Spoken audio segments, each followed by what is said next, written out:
Welcome to the third and final video in this three-part series dedicated to helping you tune up your 401k in 2023. And I saved the best for last. We're talking stocks versus bonds. Big doors swing on small hinges.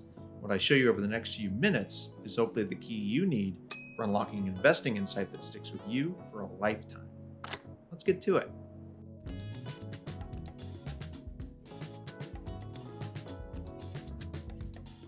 Stocks versus bonds, arguably the three most important words in finance.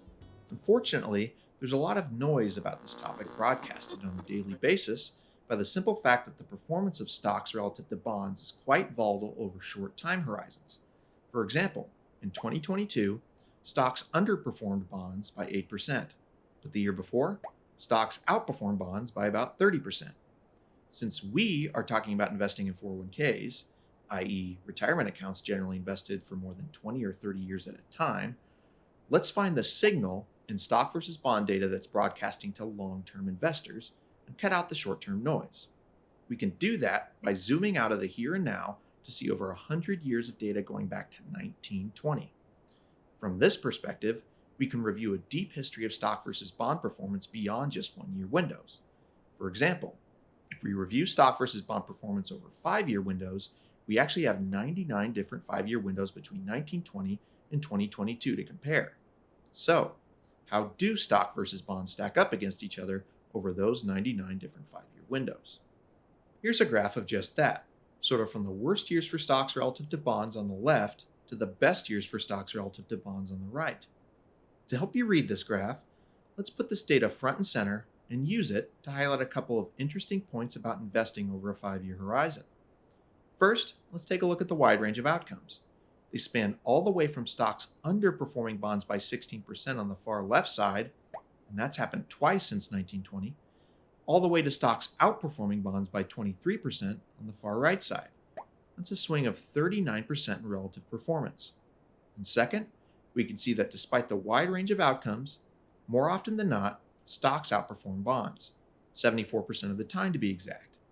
That said, we still wouldn't say that stocks were the safe bet over a 5-year window. For example, with a $1 million investment, those worst examples of 16% annualized underperformance would translate to $582,000 in relative losses when compounded over 5 years. Hopefully this is interesting info, but if you're a 401k investor in it for the long haul, everything I've showed you so far is mostly noise. Long-term investors find the true signal in the past century of data when they look towards longer horizons of investing. Because as we extend that 5-year horizon from the first graph to show different splits of data based on 10, 15, 20, 25, and 30-year investing horizons, we see two remarkable things happen.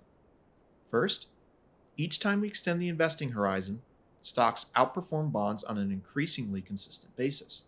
By the time we get to a 30-year investing horizon, we see stocks outperform bonds in 100% of the 74 different 30-year windows going back to 1920. And the second remarkable phenomenon? The range of outcomes narrows at each step as we extend the investing horizon, with the most common outcome increasingly gravitating towards stocks outperforming bonds by 3% and 4%. And if 3% and 4% don't sound like much to you, remember, these are annualized figures. The true impact in dollars of, say, 3% when compounded for 30 years on a $1 million investment is $1.4 million of relative gains, and every percentage point counts. For 4% outperformance, that figure jumps to $2.2 million. For me, this is the perspective on stocks versus bonds that long-term investors in 401ks should use to cut through the noise. And with that, let's wrap up the video with some closing thoughts.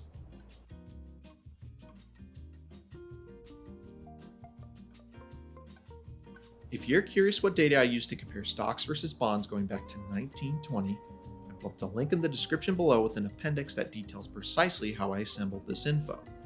To avoid any misunderstandings, let me take a moment to clarify what my personal takeaways from this video are not.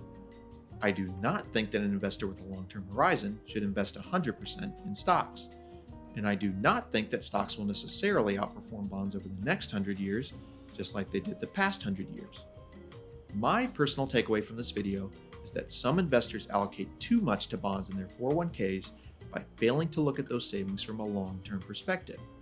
For example, in my opinion, that can often occur in one of the most popular investments held by 401k investors, target date funds.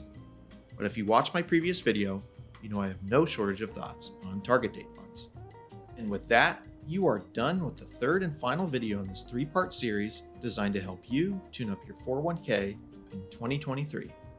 If you enjoyed this video and want to see more about investing, retirement, and everything personal finance, click the subscribe button to see that type of content I'll be posting to this channel every week.